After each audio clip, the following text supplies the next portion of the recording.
We're live. Okay. So, welcome back to another episode. I think it's episode number 5 of Ton Voices Live. We are back and we've got a great lineup for today. Obviously, we've got Luke Belmar, the viral video sensation, and Ran Neuner, who is one of, I don't think he needs much introduction. He is one of the most prominent figures in the Web3 space, best known as the host and producer and founder of Crypto Banter YouTube channel, a channel that gets 2 million views every single month, has over 1 million subscribers. It's one of the biggest in the industry. And so Ran, it's great to have you here. Thanks for joining us. Luke, great to have you here as well. Once again, how are you guys? How are you doing? How's the day going? Fantastic, fantastic. I must correct you that Banter gets about 10 million views a month. Remember, there's 10 million. Yeah, 10. so I think I get about 2 million, but I think as a channel, we get about 10 views now. Okay. Yes. So your channel is 2 million views a month, and you do is it 6 live streams every single week? Yeah, we have about 6 hosts, and so like each host basically runs their own group of streams, and so my streams do about 2 million views a month. That's awesome. That's massive. And I guess we're moving into like kind of strange time in the market. What are you seeing with views? Are we dipping? Are we bullish? Are the charts rocketing? What are you seeing?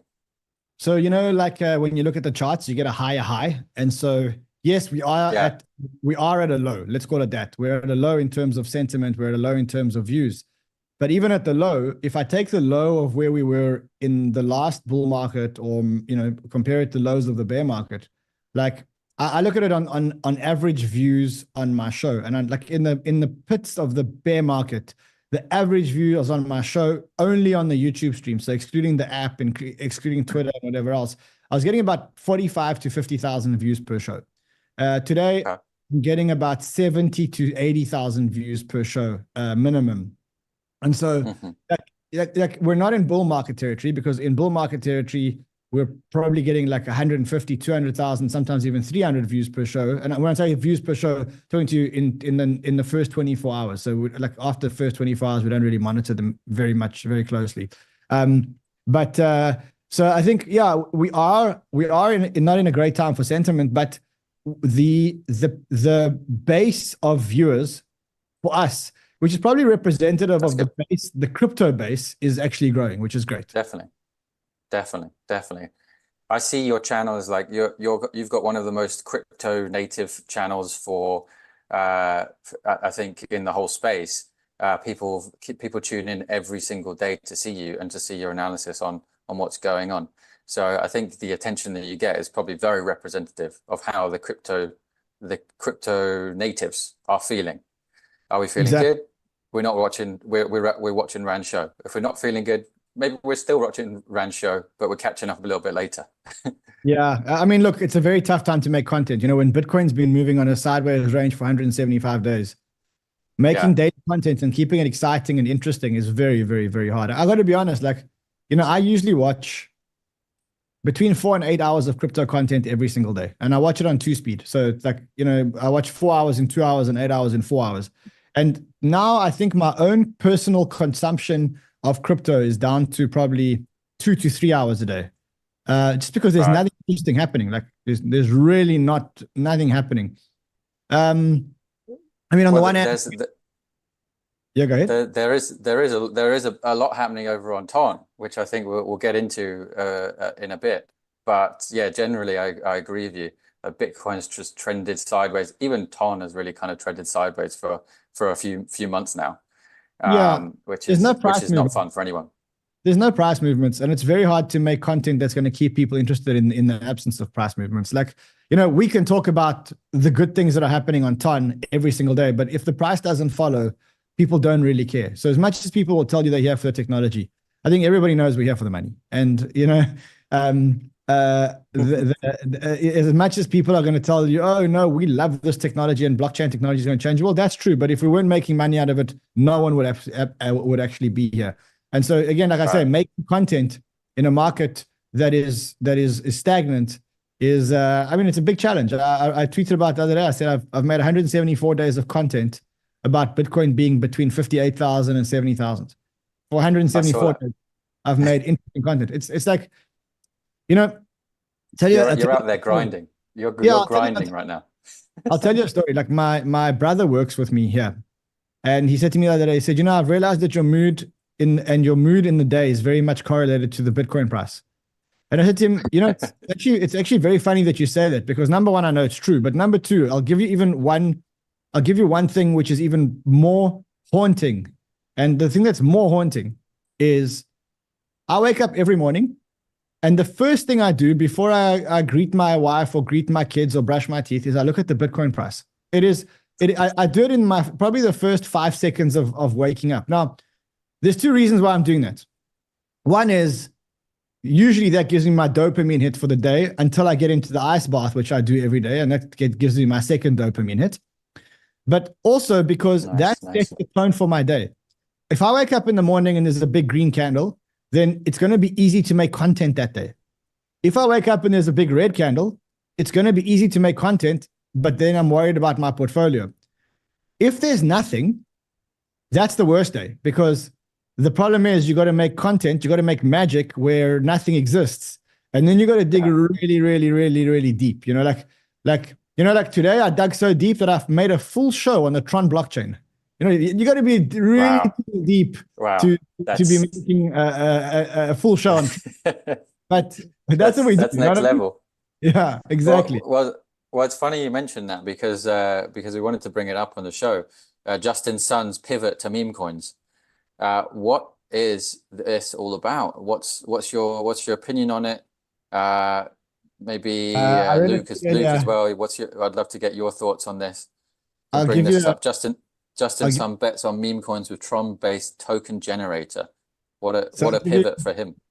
I'll give you the funny part of it, and I'll give you the actual part of it. So I read a tweet earlier that said, it's 5 a.m. at the club, all the girls are gone, and some guys are going to check out this new place called Tron. That's how I see Justin Sun and Tron. I think he's late to the party. I think the reason why I think he's late to the party is people went to Solana until memes on Solana became so saturated. Memes are about an attention economy. When there is too little attention, too many coins, and the spread of attention is too thin, memes aren't fun anymore. And so when memes became not fun on Solana anymore, and I mean, I don't know, I mean, you've played memes, I've played memes, I've played them across many blockchains. Memes on Solana ain't fun anymore. And so people are going to a place where attention is spread across less memes. And so right now, and it's only going to last for a very short period of time, it's fun to do it on Tron.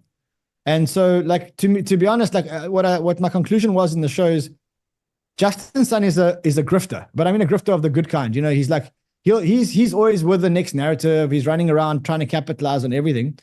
And I think that this is going to be a cool pump, but is this a sustainable thing on Tron? I don't think that they've modified or solved any of the problems of why people stopped memeing on Solana. And so effectively, I think that this is going to be a short-term pump at best. Yeah, I mean, he was kind of hinging on the fact that yes, they've got a lot of USDT liquidity over there, but I'm pretty much certain it just pays all the people's crypto salaries.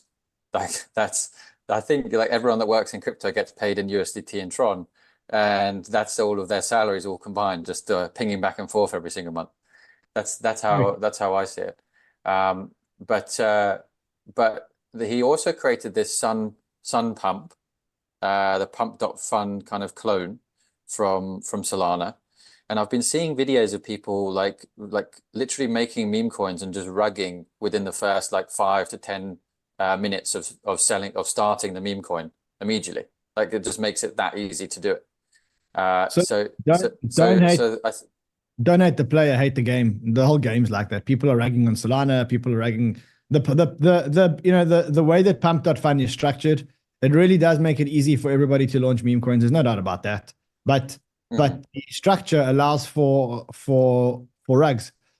I don't know about you, but It's not for me. It's not fun playing meme coins on pump.fun. I've chosen not to do it. You know, like going to the casino and playing blackjack on a $1 table is not something that anybody does. And the reason why nobody does it is because your chances of winning are low, and your stake and your probability of winning is also low. And that's not a good combination in terms of people want low probability, extremely high returns, or high probability, extremely low returns. But what you don't want is low probability, low returns. And the current game on pump.fun is low probability, low returns. And that's not a casino game that people want to be playing. For sure. Yeah, that's not good for anyone. Luke, what's your take on Tron's pivot to memes? Sustainable or just a quick flash in the pan? I think it's the same thing as last bull run. You see just rotations from different blockchains. So the attention will just rotate where the liquidity is lacking and where there's less competition, right? So where there's less competition and there is an innovation and there is new metas popping up, it feels like the Binance Smart Chain 2021, 2020 moment, right? Where you saw Pancake Swap and then you saw all these other swaps kind of pop up over the coming months. And it was this like hyper yield meta that lasted about 3-4 months and then it disappeared, right? So, but in that process of 4 months, people got filthy rich and some people lost everything. So it's like high stakes. Yeah, it's a flash in the pan. It could last, it couldn't last. But at the end of the day, you know, it's like Rand said, Justin Sun understands the casino that he's playing and he understands it, right? And when you go to China or you go to Hong Kong and you listen to the crypto guys there, a lot of them think about crypto very differently. It's very PvP. They think about it this way, right? They think about it as markets, numbers, ones and zeros. This is the game. Best guy wins, worst guy loses, and that's it. So everybody kind of knows what they're getting themselves into. But simultaneously, what I would say is it something worth entertaining, right? So that's a different question. It depends, right? There's a lot of things that are happening right now in the build scenario that are taking place that when Bitcoin's next leg up, inevitably at some point, we don't know if Bitcoin goes up or down, we don't know, but inevitably it'll continue making its way up. In that process, there's going to be these projects that have been building during the season that memes were kind of the entertainment or the explosion, but everything has its cycle, right? So memes right now may be the meta. Memes act as a more liquid version with higher unit counts of NFTs, for example. NFTs were meme coins masqueraded in limited token units with characters, but they were meme coins, right? Swaps were meme coins. Most of DeFi was meme coins. We saw that entire AVAX, what was it called back in the day? The entire what was this called? Where it measured your gains by Lambos. Do you remember? What it I was don't know. called? I wish I did, but I don't. Wonderland Time. Do you remember Wonderland I Time? remember Wonderland. Oh, yeah. So you had like Time. these ridiculous stakings, and then that became a meta for like a month, right? So like these different things that pop off that may have limited time success, people want to replicate. We saw it with taps, right? We saw taps go crazy. Now people are more careful because there were some tap projects that didn't do the things right. So now people are more skeptical, and these kind of live in their cycle. So you need to wait for the new meta. So in the short term, yeah, it may be fun, but don't neglect the long-term narratives that are playing out and understand what tokens you're trying to utilize to kind of play the game and what are the tokens that you're actually trying to accumulate. The entire crypto space is a video game. It's literally becoming an entire video game, right? Like you're collecting these shit coins in order to exchange them for USDT or some higher value token that actually has an ecosystem. And that's the game, right? So you're trying to do that and you're just observing people either PvP or group together and try to build dope projects to kind of start taking part of this digital landscape. So it's just interesting to observe. I think it'll have its run. Yeah. Well, talking of good projects doing good things, I wanted to just touch on the on the news. But before we do, we every single week we give away $1,000 on this live stream on TVL. How we do it is we show the seed phrase of a Ton wallet on the screen. We'll show 4 words at a time. You need to write down those words, note them down wherever you want.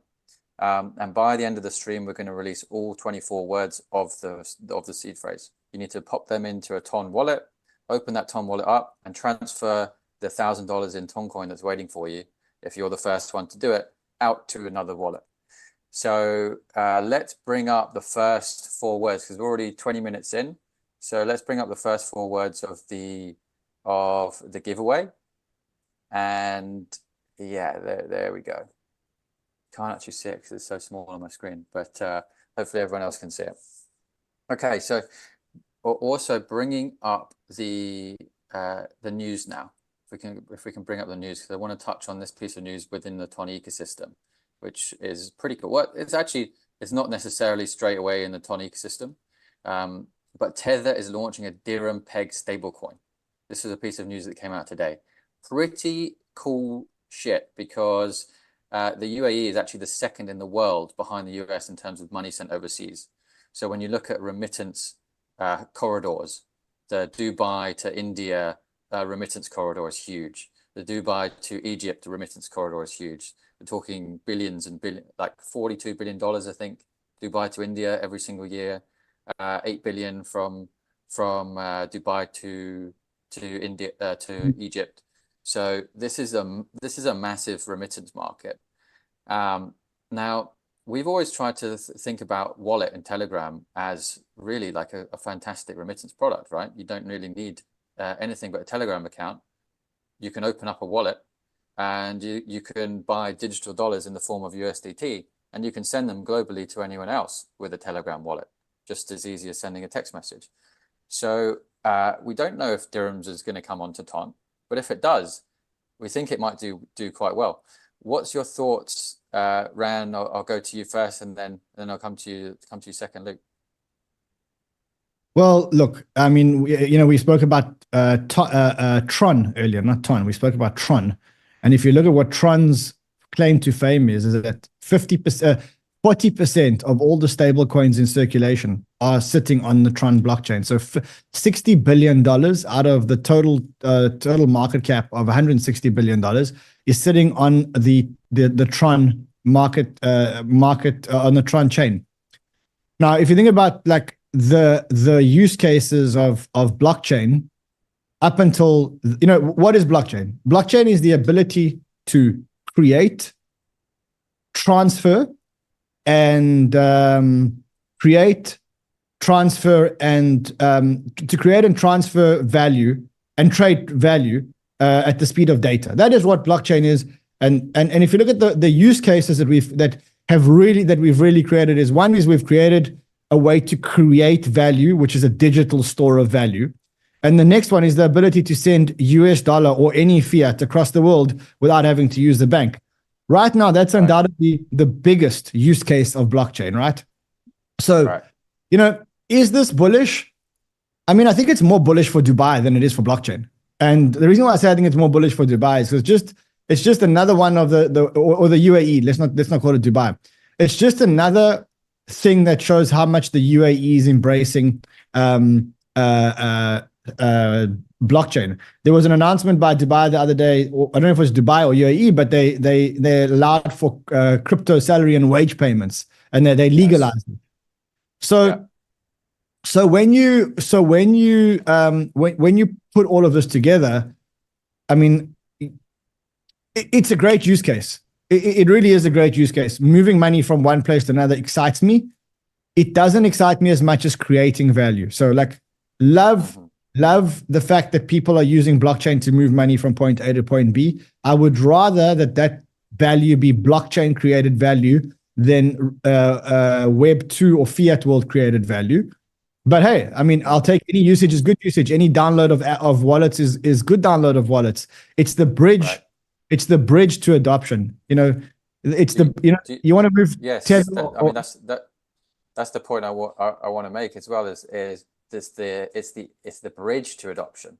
You say it right. Like we need to, in order to get people interested in crypto, they need to be able to see that it's useful in some kind of way with a use case that they would actually participate in, right? Like most people don't spend the majority of the time wandering around doing financial transactions or like making investments or putting all their money into things all the time and moving it across different protocols or banks or savings products and things like that. They probably spend about 5% of their time doing that. And so when you look at what most people want to do online, it's not actually the financial stuff, even if there are incentives to be had, right? So I think the remittance use case for crypto is massive, and it's a gateway to more people getting involved. We'll take it. Yeah. Luke, what's your take? I mean, it's interesting, at the end of the day, crypto is more than just money, right? It's like saying e-commerce is just drop shipping. No, e-commerce is electronic commerce. There's dozens and dozens and dozens of different forms of it. It's the same thing with crypto. The idea of just money and tokens is just one aspect. I know plenty of crypto Web3 based companies that don't have a token and will never issue a token that help build the infrastructure that is the crypto experience that we have. So why are we in crypto? Okay. To say that we're just in it to make money is partially true, but we also need to understand that the reason we're in crypto is because we understand it to be the better alternative financial system. So we understand where the world is headed. And we understand that sending a $50,000 wire through your bank, it doesn't matter how prestigious your bank is or how basic your bank may be, it's not the best alternative to send and receive money. So I think we're getting to the place where we're actually resolving and figuring out and finalizing what crypto remittances are going to look like, or the money movements that the average person actually has on a day-to-day basis. I think this will be resolved in the next couple of years.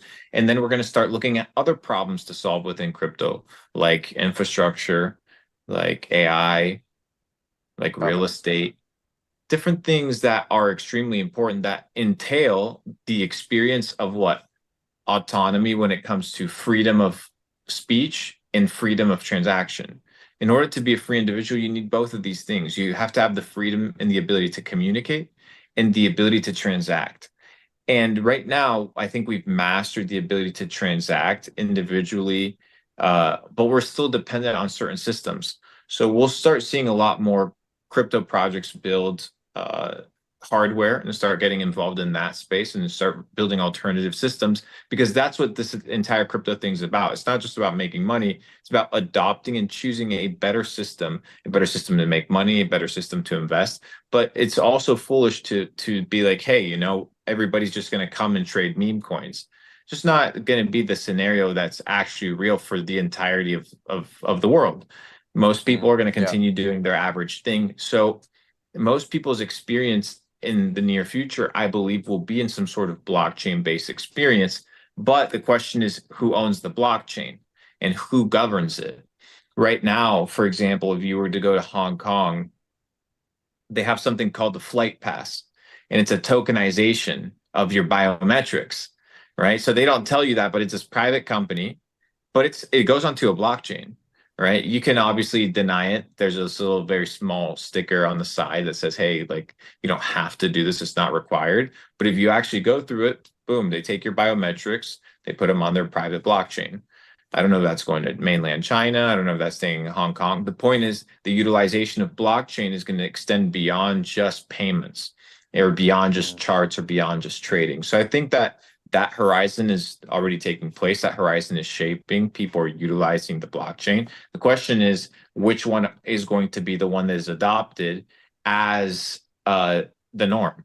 And that's kind of what we're trying to fight for, which is the choice of a better, more censorship-free, resistant, open ecosystem for transaction. So when USDT rolls around the Durham, or they've been inside of the crypto space without any major legal issues for the last, almost decade, it makes you wonder, okay, well, are these guys a private company, or are these guys basically the bank already, right? And they're just running a Federal Reserve ecosystem, but they're running it through USDT, or they're running it through the Tether company.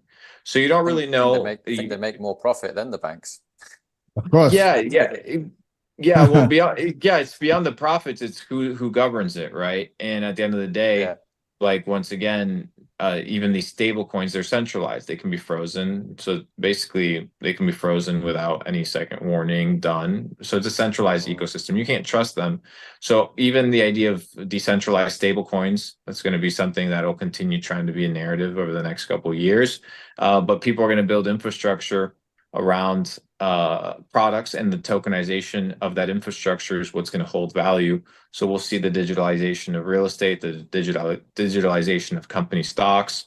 We'll probably see companies listed publicly on some sort of decentralized exchange and sell their shares via crypto. We'll see everything that's taking place in the real world now. There will be attempts, whether successful or not is irrelevant, but there will be attempts to be replicated in a decentralized format. So you just have to be paying attention to what that looks like.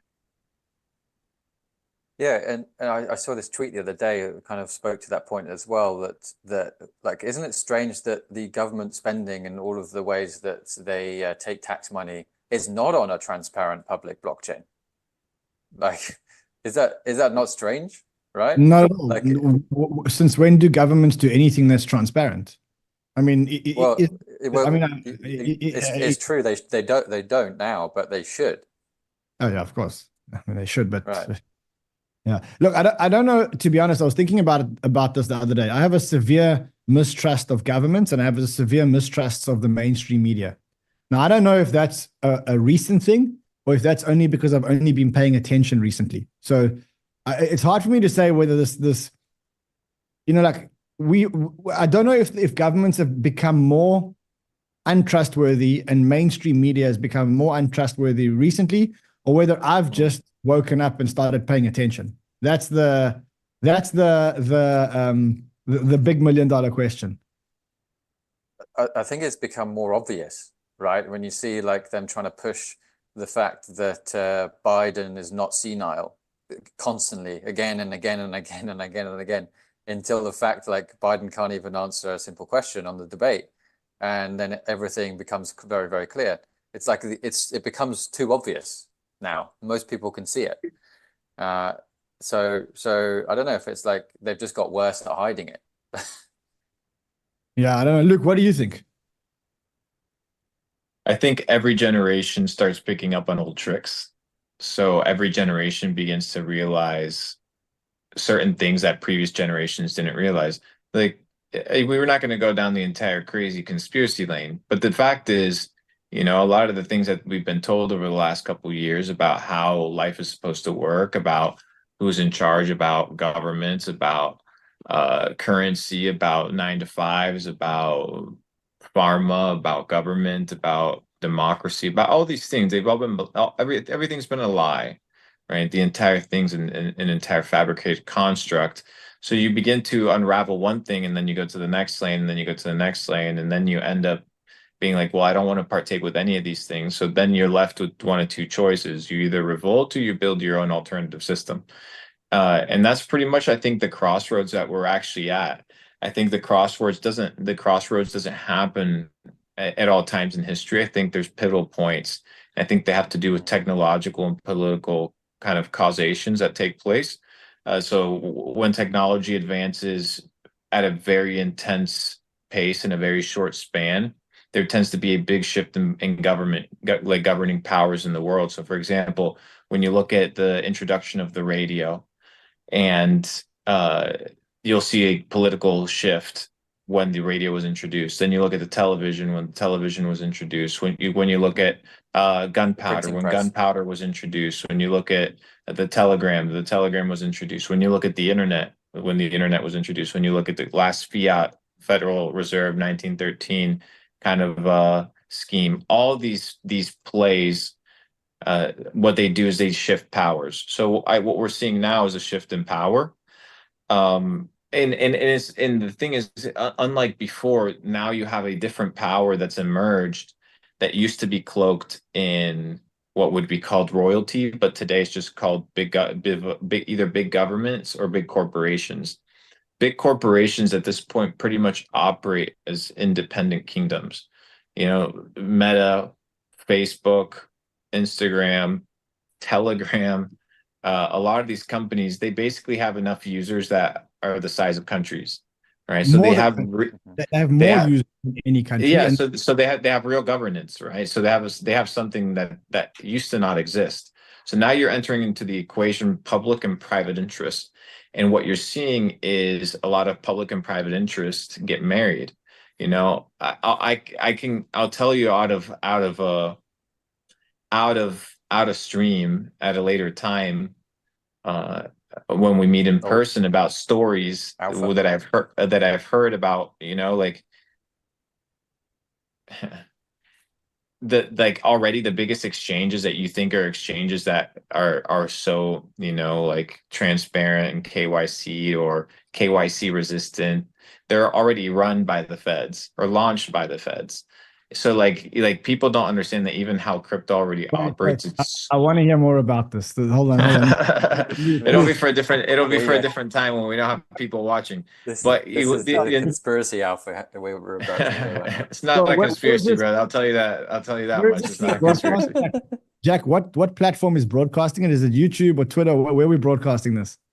We're on Twitter right now and YouTube. So mainly on It's Twitter, Ton Society Twitter. good chance that if Luke carries on talking, your video will be banned off YouTube. It's just So That's how it is. so the But premise is simple, you you mentioned a know. good point, Ran. If you're watching this, make sure to retweet, share this to your friends. Let's get the numbers up. Let's get it going. And So also the let's premise, bring up the 4 words on the screen. the next 4 words, or let's bring up the next. We have 4 words. These are the words for the seed phrase. If you unlock them, you get access to $1,000. Make sure you move them out of the wallet because you don't own the wallet. These are, and let's move on to the last 4 or the next 4, 9 through 12. 9 through 12. And then we're half the way there. We got about 20% of the stream left. So let's do another 4 as well. Yes. Okay. I'm comfortable with that. Let's go back. Let's go back. I didn't catch the ones before real quick. Go back. Not 12, the one before. Well, so let's just cycle while we're talking. Let's cycle through one all the way up to 16. And yeah, Luke, get back to your point. Sorry. So yeah, man. Like the space that we currently see isn't what you think it is. So meme coins are amazing. They have a lot of potential. Dexes are amazing. They have a lot of potential. Right now, the goal is make money inside of these different pockets of attention that are showing up. You got to be fast and move with the attention, which means you're going to have to constantly be learning new blockchain information. You're going to have to learn about new chains. You're going to have to learn about new projects. Just as the name of the game. They're quick little gold rushes. And then start investing and building into real ecosystems that have long-term potential, that are actually fighting towards something that you want. Because at the end of the day, if you get rich, but your currency is not worth anything, then it doesn't really matter, right? So like I said, we're in a crossroad situation where there's a political conflict, technological conflict, and now you have the marriage of what would be called a technocratic state. And technocracy is pretty much a reframing of what could be known as feudalism.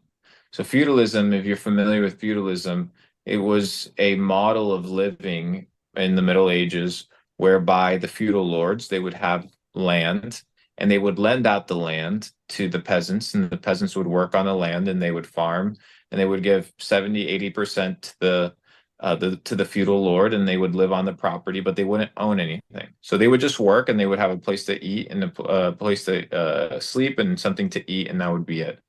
They only worked, however, about 140 years. Today, if you look at how people are operating, we're considered to be entering what's called a techno-feudalistic state, whereby people own large pieces of digital real estate and people are working on that digital real estate without owning any of it. So, for example, if you go on Instagram, right, and I have a lot of followers on Instagram, for example, or across all my pages, I have about 9 million followers. However, none of those things belong to me, right? So I'm working on somebody else's land, and yes, I'm getting paid for it. I have to work more than the peasants. I have to work more than 144 days. So I still technically am working more than them, but I'm working on borrowed land. So you need to find systems and ecosystems whereby you're building something that you actually own. So for example, I have my Telegram channel, right? I have 125,000 people on Telegram.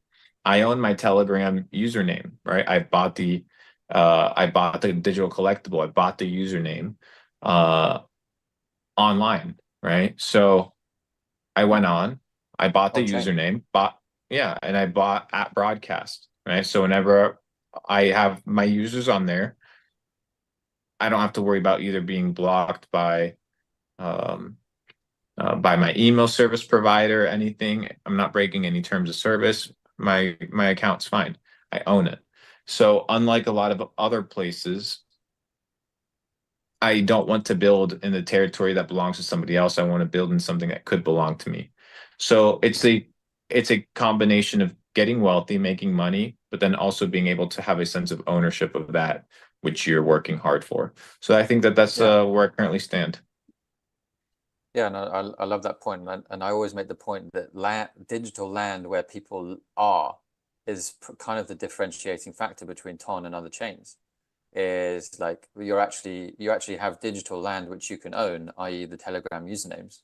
You own them as NFTs, yes. And then you can convert them into mini apps, and those mini apps now have footfall. You can search for them in the search bar, and now Telegram's actually launched an actual app store inside the search function, so you can go and find all the apps, and you can see all the users of the mini apps inside Telegram. So now you have footfall, and now you have traffic walking past the door every day, looking for you, looking to come into your store.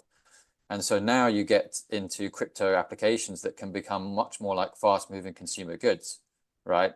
You don't sell fast-moving consumer goods in a branded shop, right? You don't sell Pantene Pro V hair lotion in a branded shop about Pantene, right? You put it into a shop where people walk down the aisle and they see Pantene Pro V and they're like, I like that brand, so I'm going to buy it, right? Now we're going to get into the stage of Ton where you've got Pantene Pro V kind of crypto apps, right? Fast moving apps that you just go in, play an idle game for 5 minutes a day, do some small kind of action. But it's got crypto features and it's Web3 enabled, and it has something to do with crypto, and you can maybe earn some crypto through it. So that's the kind of main differentiating factor of Ton, is that you have digital land.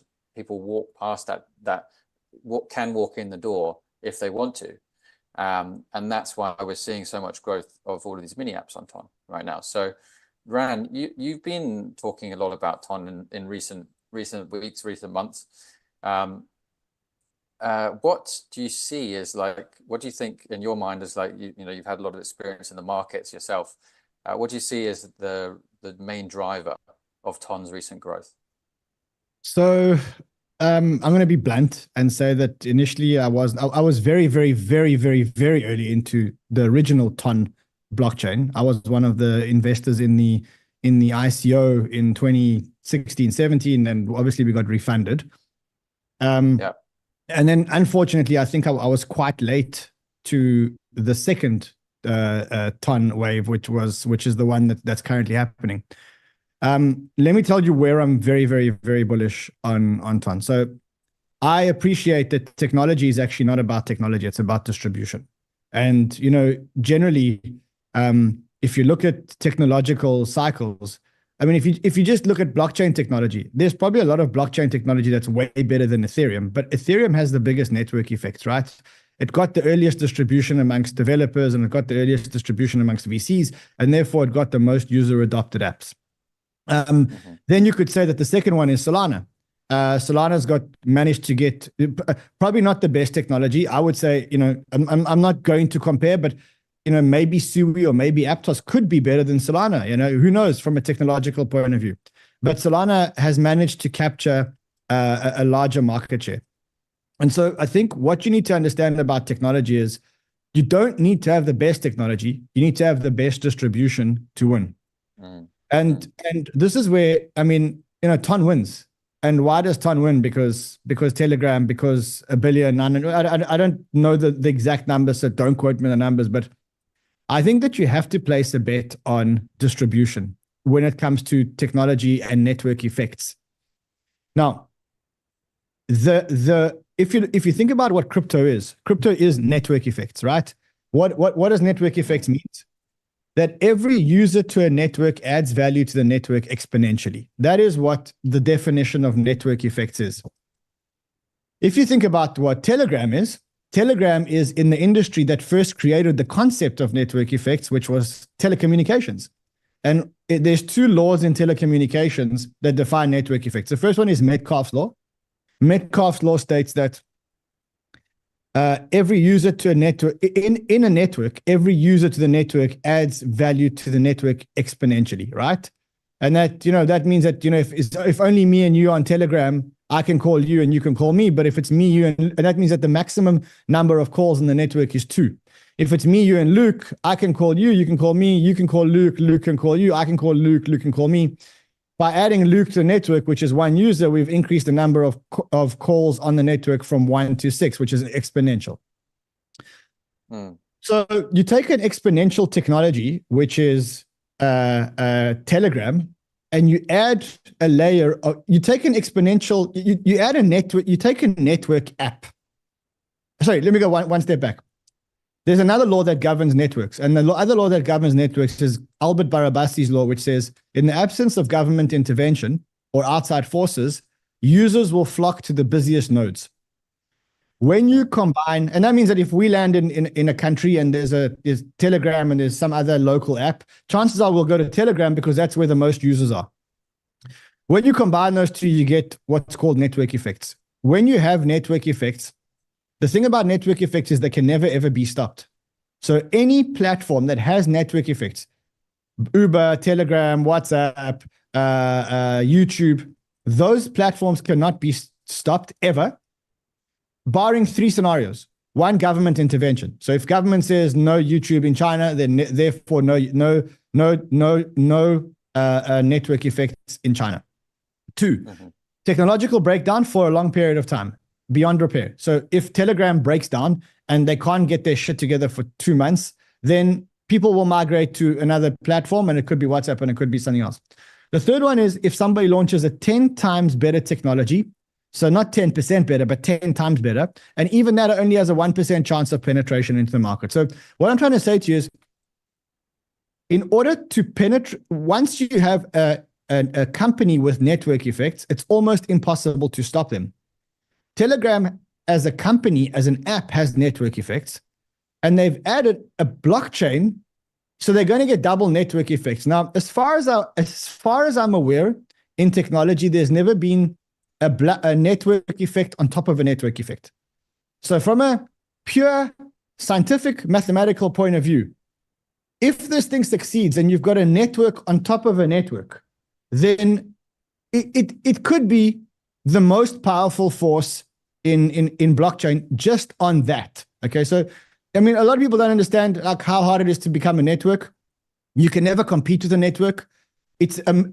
Telegram is, I would say, one of the biggest anomalies in the world. And why? Because usually in a world of network effects, there's only one clear winner and there's a very distant number 2. Now, in telecommunications, what we've realized is that, there's WhatsApp, there's Telegram, and of course there's WeChat, which has the biggest network effects in the Eastern world. So that's the first reason why I'm extremely, extremely, extremely bullish on Tron, because if you get a network with a network on top of it, I think that's something that the world has yet to see. I've never seen it.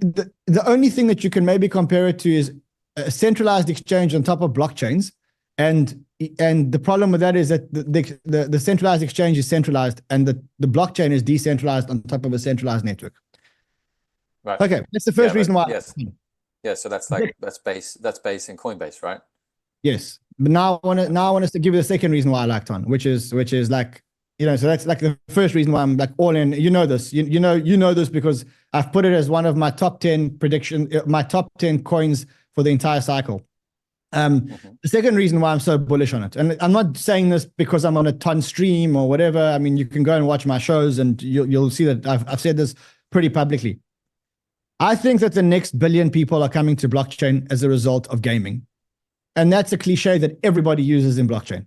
Everybody says that the next billion people are coming to blockchain and they're coming through gaming.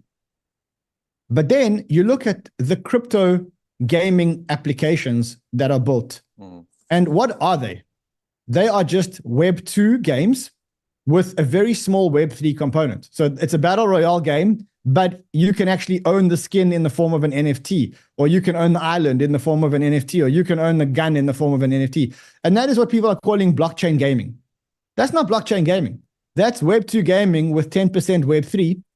And that, to me, is not what is going to change blockchain. So if that's not what's going to be the games that people come and play, what are the games that people are going to come play?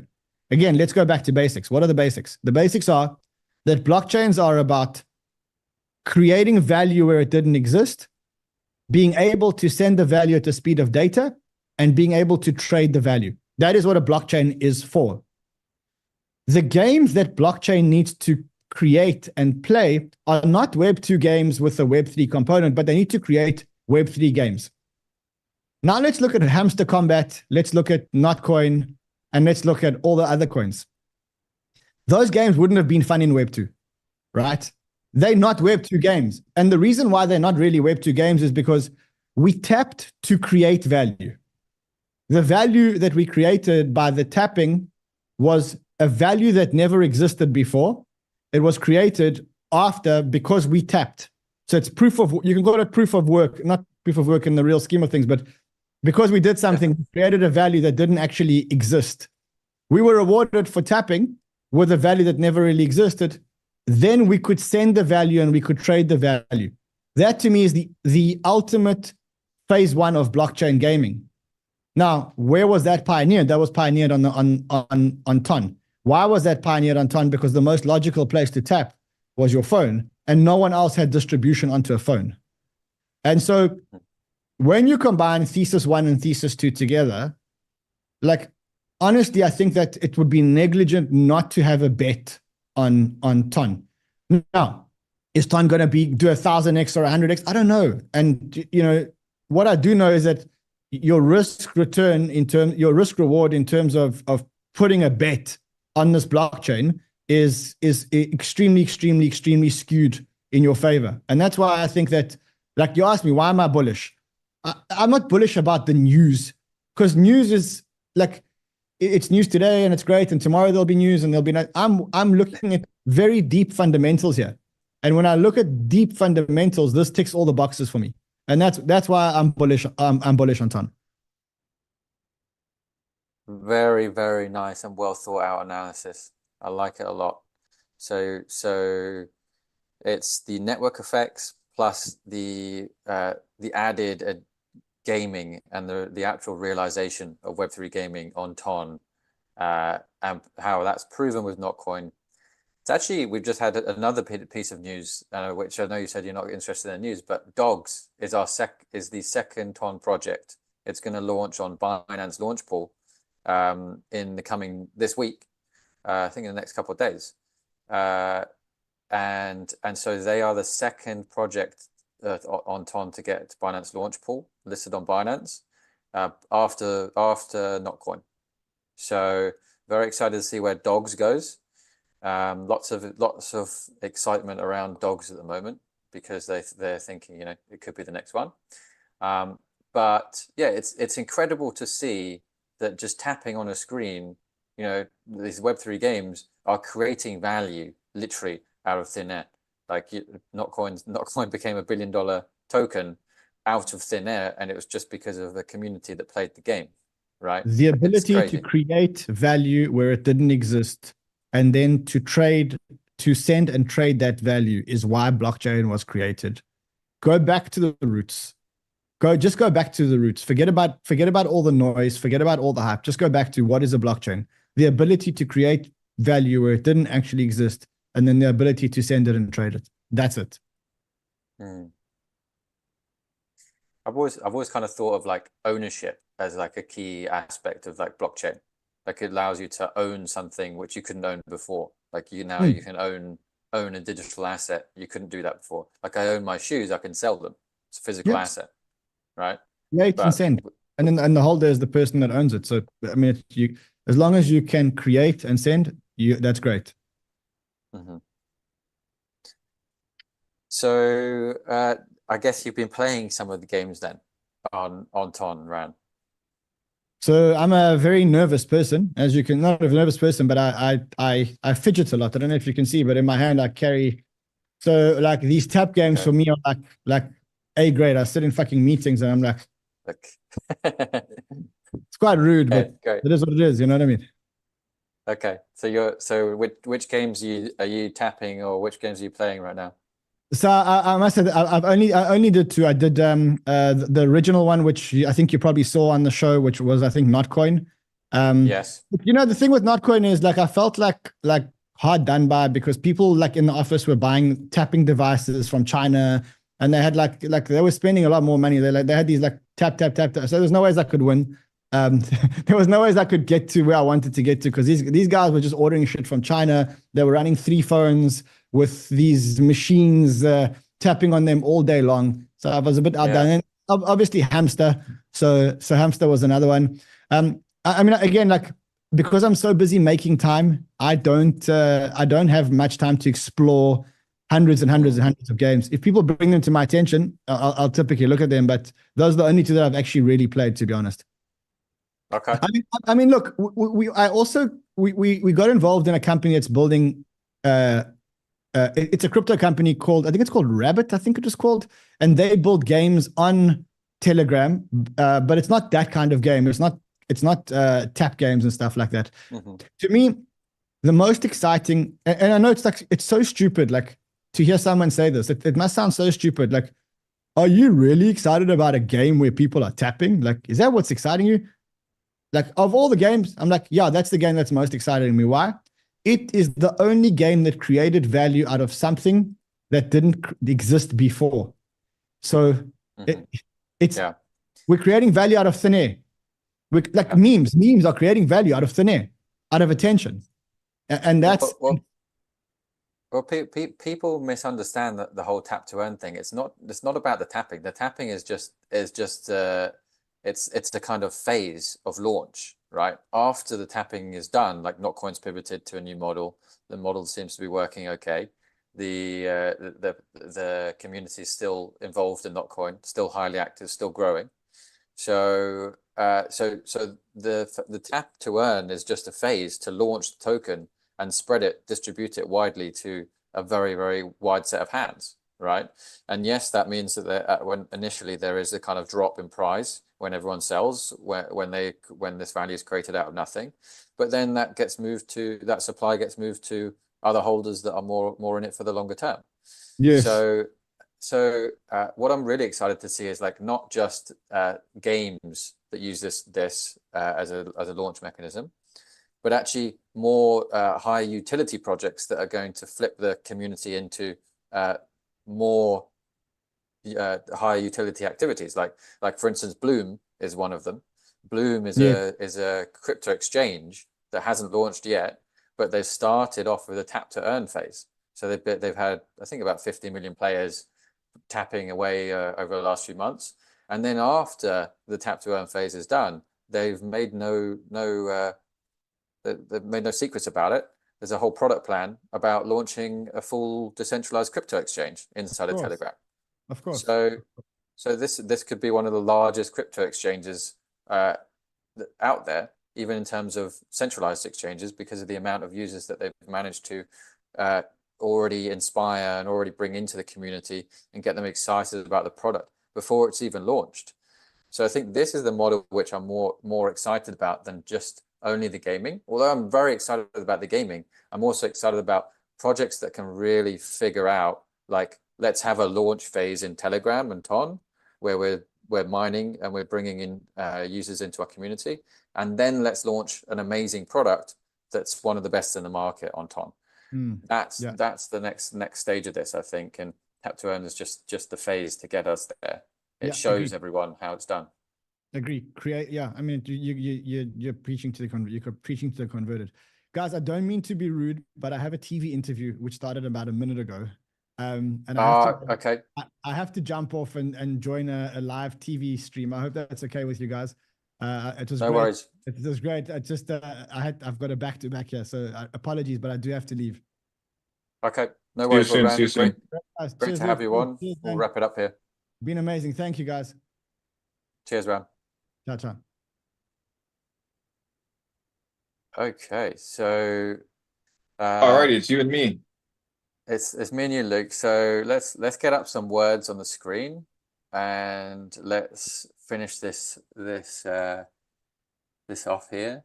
So where were we at? I think we're at number 16. So let's bring on 17, 18, 19, 20, 21, 22, 23. And what are we going to do with the last word here, Luke? I mean, we can announce it. I think it's good. We'll switch it up. We haven't done one where we announce it.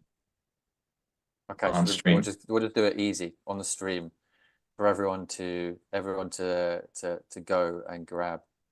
Okay. So remember, ladies and gentlemen, if you collect all 24 words, you have access to $1,000 in Ton. Make sure you withdraw it from the wallet because you don't own the wallet. You just get access to it. So you have to move the funds out.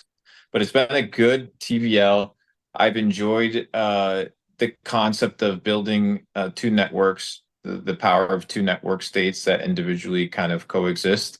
So that's an interesting perspective to look at when it comes to longevity. Yeah. We were in Taiwan together, and I made a little bit of a joke about how much these blockchains are building, but they don't have anybody there. It's a wasteland, right? It's a wasteland. So users' attention access is extremely important. So you have to kind of have that all together, all tied up. It's been a great TVL. Look forward to the next one. 24th word. What do we have? 24th word. So let's cycle through them one more time. So we're on numbers 16, 17, 20. And get the last three up. Okay. So guys, here we are. Fingers to the ready. The last word for this day's live stream, TVL number 5, is outside. Go. And that is it. So if you don't know about what Ton wallet to use, you can use Ton Keeper. You can try wallet in Telegram. You can try My Ton wallet. All of those are great, fantastic wallets that have amazing features. Ton Keeper, in fact, now has gasless transactions, so you don't actually need to even have a Ton in your wallet to send a transaction. You can use USDT, you can use Notcoin, and you can actually pay the gas fee in USDT or Notcoin. Pretty crazy stuff. Obviously, Justin Sun mentioned that he was going to do that. Hasn't done it yet. We've already done it. Justin Sun also started to recruit meme coins. We've already got a few great meme coins going on Ton. The whole resistance narrative is one that I've been super excited to see evolve naturally.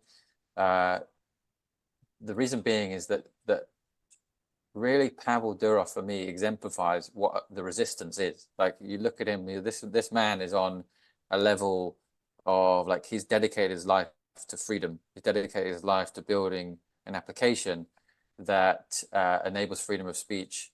He's had to flee his own country because he wouldn't let people actually take control or access the information within Telegram.